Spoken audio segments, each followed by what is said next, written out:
Hello दोस्तों, स्वागत है आप सभी का आपके अपने चैनल गुरुमंत इंस्टीट्यूट में। 12th वाले और बीएससी वाले स्पेशली ध्यान देंगे। 12th वालों की खास ज़्यादा डिमांड आ रही थी, सर लिमिट में हमको मोड वाले सवाल समझ में नहीं आते कि मोड वाले को कैसे सॉल्व करें। यही सेम क्वेश्चन बीएससी वाले, भाई बीएससी वाले कोई अलग थोड़ी नहीं है। आप 12th वाले और बीएससी फर्स्ट सेमेस्टर में ज़्यादा अंतर नहीं है, जो 12th पास कर लेते हैं वो। लेकिन होता यही है कि पूरी 12th निकल जाती है, लेकिन ये मोड का कॉन्सेप्ट समझ में नहीं आता है और स्टूडेंट इस चीज़ से डरते हैं और दूर भागते रहते हैं। और जिस चीज़ से आपको डर लगने लगा ना, उस चीज़ को आप सीख भी लोगे तब भी आप इग्नोर मारोगे। इसलिए आज के बाद भी कभी इग्नोर नहीं मारोगे, बस एक बार इस वीडियो को पूरा देख लो, निश्चित रूप से आपको समझ में आ जाएगा कि इस टाइप के मोड वाले जितने भी सवाल हैं उनको कैसे सॉल्व करते हैं। 12th वालों के लिए मैं बताऊं, एक्सरसाइज हमारी 5.1 चल रही थी, तो इसके अब मैंने आपके 7 तक सवाल करा दिए थे। इवन नहीं 7 तक नहीं, अब आपका 5 तक करा दिए थे। 6 सवाल चलाऊंगा मैं 6 के बाद में, तो उनको हम सॉल्व करेंगे। ठीक है, चलिएगा 6 के बाद में हम सवालों को कराएंगे। और इसमें ज़्यादा सवाल नहीं है, मात्र 17-18 सवाल हैं। इनको करने के बाद में ये पूरा खत्म हो जाएगी एक्सरसाइज।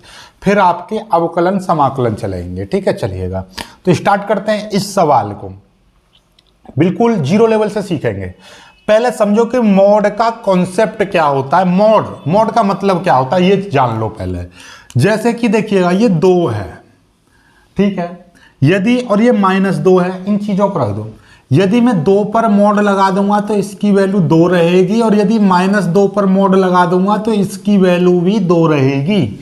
मतलब मोड का मतलब यह है कि मोड के अंदर कोई संख्या चाहे तो वो ऋणात्मक है चाहे वो धनात्मक है, लेकिन जब बाहर निकलेगी तो वो हमेशा धनात्मक ही मानी जाएगी।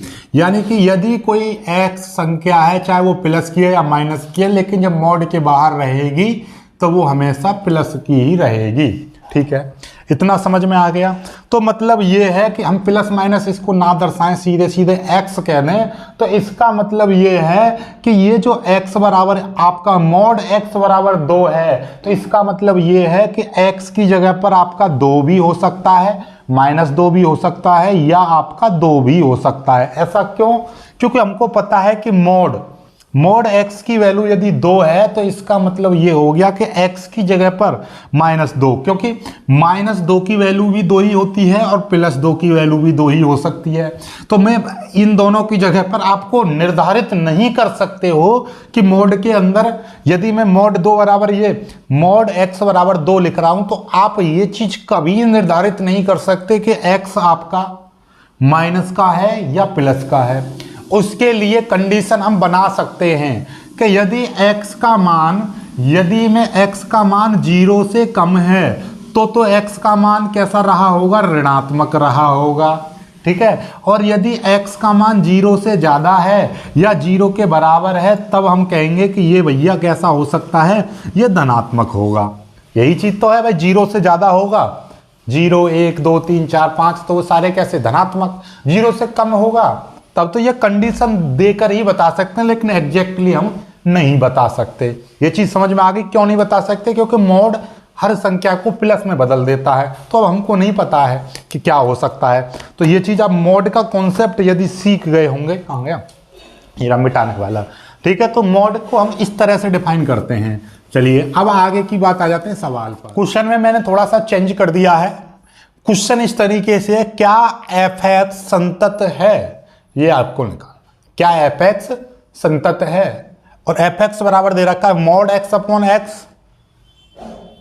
ये 0। और क्या f(x) संतत है, यानी क्या f(x) x = 0 पर, ये और लिख लीजिए, x = 0 पर संतत है। ये आपको चेक करना है। क्वेश्चन ये हो गया पूरा। चलिएगा, अब इस टाइप के सवालों का यदि हम सॉल्यूशन करते हैं तो हम क्या करते हैं, इस f(x) को पहले 2 भागों में तोड़ते हैं। तो 2 भागों में कैसे तोड़ते हैं देखिएगा। जो एग्जैक्टली बराबर दे रखा है ये तो आपका 1 हो ही गया कि x = यदि 0 है तो उसका मान 1 आना है। ये आपका सवाल में इस लाइन का काम खत्म। लेकिन यहाँ पर आपका मोड दे रखा, और मोड की मैंने बताई थी कि मोड का मतलब ये है कि या तो x होगा या आपका -x हो सकता है, या तो धनात्मक चीज होगी या ऋणात्मक। धनात्मक कब होगी? जब यदि यदि x का मान 0 से बड़ा है, यदि x का मान 0 से बड़ा है तो ये आएगा प्लस का x आएगा। समझ में आ गई बात भैया? मोड x बराबर हम क्या ले लेंगे? प्लस का x लेंगे। यदि 0 से कम है तो हम उसको क्या लेंगे? माइनस का x अपॉन x कर देंगे, यदि x का मान 0 से कम है। यानी कुल मिलाकर बात ये है इस तरीके से, 0 से कम, x का मान यदि 0 से कम है तो ये वाली चीज माइनस की रही होगी, और यदि x का मान 0 से ज़्यादा है तो ये चीज़ धनात्मक रही होगी, ये चीज़ बस। और इसको यदि मैं सॉल्व कर दूंगा तो देखिएगा ये वाली चीज़ आपके समझ में आ ही गई है। x से x काटेंगे तो ये 1 आ जाएगा, x से x काटेंगे तो ये माइनस का 1 आ जाएगा, ये चीज़ आ गई बस। अब आपको क्या करना है? बस कुल मिलाकर बात ये है कि हमेशा हम क्या करते हैं, मॉड वाली चीज़ों को उसको दो भागों में तोड़ देंगे, एक माइनस का x कर देंगे और एक प्लस का x कर देंगे। ये तब जब x का मान 0 से कम है, और ये मान तब जब x का मान 0 से ज़्यादा है। यदि आपका इस तरह से दे रखा है, x माइनस 1 दे रखा है फिर मोड कर रखा है, कोई दिक्कत नहीं है, ठीक है। आपका इसको भी दो भागों में तोड़ना है। दो भागों में कैसे तोड़ेंगे इसको? इस एक आगे माइनस का लगा देंगे और एक आपका प्लस जो कहते हैं छोड़ेंगे, ठीक है। बस ये वैसे ही, ठीक है। इसको मैंने कैसे तोड़ दिया? ये माइनस का x था तो इसको भी मैंने कितने भागों में तोड़ दिया? दो भागों में तोड़ दिया, ये, ठीक है। ये कब? ये ऐसे ही इसको कैसे तोड़ देंगे? देखिएगा, ये आपकी एक संख्या बन गई, इस संख्या में एक माइनस लगा दिया। ये तब की बात है जब x का मान 0 से कम है, ये कब की बात है? जब x का मान 0 से ज़्यादा है, ठीक है। इसी तरीके से आपका x प्लस 1 है, अब इसको भी आप मोड दे रखा है तब भी आप तोड़ सकते हो। यदि मैं कह रहा हूँ कि ये आपका देखिएगा x का मान, यदि मैं इस चीज़ को आप जैसा आपको उचित लगे वैसा कर सकते हो, बस ये चीज़ याद रखनी है। बस इस मोड वाली चीज़ों को आपको एक बार माइनस लगाना है, एक बार प्लस लगाना है, बस ये चीज़ याद रखनी है, ठीक है। चलिएगा, समझ में आई बात? नहीं आई? चलिए, तो ये चीज़ है। क्लियर हुई बात? क्लियर हुई नहीं हुई? ठीक, कोई प्रॉब्लम नहीं है, नो प्रॉब्लम। अब आपका देखिएगा एक चीज़ और समझने वाली है यहाँ पर। एक चीज़ क्या समझने वाली है कि यदि मैं यहाँ पर x का मान 0 से कम लूँगा, यानी कि आपका 2, 3, 4, 5 कुछ भी ले लो, तब देख लीजिए माइनस की ही बैठेगी। माइनस का 2 लेंगे तो माइनस माइनस का 3 हो जाएगा। हो रहा नहीं हो रहा? तो वही चीज़ें हैं और आपको कुछ ज़्यादा करने की ज़रूरत है नहीं, ठीक है। तो इस तरीके से आपको ये तोड़ना होता है। तो इसी तरीके से हम यहाँ पर तोड़ेंगे, इसी तरीके से हम यहाँ पर तोड़ेंगे इस सवाल को। तो क्या हो जाएगा?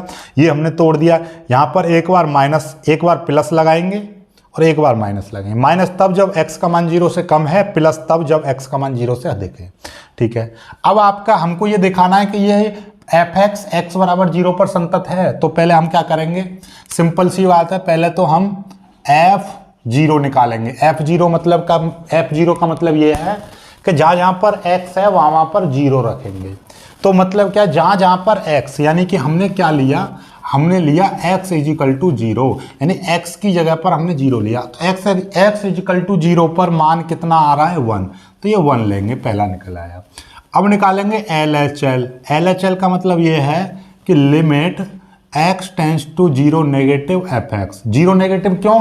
क्योंकि हम 0 पर तो लिमिट निकाल रहे हैं, लेकिन LHL केवल माइनस का मतलब क्या है? LHL लेफ्ट साइड में, ठीक है। चलिएगा, जब मान 0 से कम है, 0 से कितना भी कम हो, चाहे लगभग 0 से थोड़ा सा कम, जब मान 0 से कम है तब कौन सा मान लिया जाएगा? जब 0 से कम है तो ये वाला लिया जाएगा। तो कितना हो जाएगा?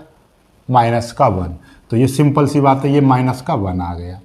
अब RHL निकालेंगे। RHL का मतलब limit x tends to 0 positive, limit x tends to 0 positive fx। इसका मतलब ये हुआ, 0 पॉजिटिव का मतलब ये है कि x का मान 0 से थोड़ा सा अधिक है, और 0 से थोड़ा सा अधिक है तो कौन सा फंक्शन लिया जाएगा? 0 से यदि थोड़ा सा अधिक, 0 से अधिक पर फंक्शन लिया जाएगा ये x अपॉन x, यानी कि 1 लिया जाएगा, सीधे सीधे 1 आ गया। तो यहाँ पर आपको क्या देखने के लिए मिल रहा है कि ये चीज़ तो बराबर आ रही हैं, यानी कि आपका RHL not equal to LHL, बस इतना ही लिख दो। RHL और LHL बराबर नहीं आ रहे हैं, तो बस, तो ये x बराबर 0 पर fx संतत नहीं है, सिंपल सी बात ये है। ठीक है, इस तरीके से चलिएगा। तो इसका जो मैथ के एनसीईआरटी के जो सवाल हैं वो मैं अगली वीडियो में कराऊंगा, इसको इतना ही छोड़ दीजिए यहाँ तक। ठीक है, चलिएगा। तो वीडियो में कुछ पसंद आया हो तो लाइक करना, शेयर करना, चैनल को सब्सक्राइब जरूर कर लीजिएगा।